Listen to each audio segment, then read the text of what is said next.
Manny Ramon, UPRC. Tsaka enjoy naman yung ride kahit umuulan. Basta para sa charity. Okay lang, enjoy. Ultimate Pangasinan Rider Club po. Ako po si Dayan.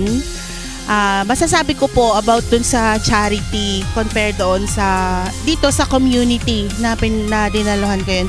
Dito ngayon, mas okay po siya kaysa doon sa charity kasi walang involved na pera. At least dito lahat in kind. Talagang alam mo na mapapakinabangan ng mga tao. Yun lang po. Thank you.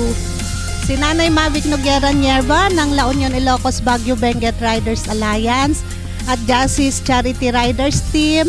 Kami po ay nagpapasalamat sa lahat ng dumalo dito sa ating Charity Riders for One Luzon First Charity dito sa Sual.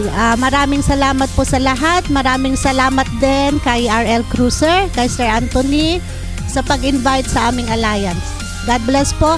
God bless the riding community. Maraming salamat po.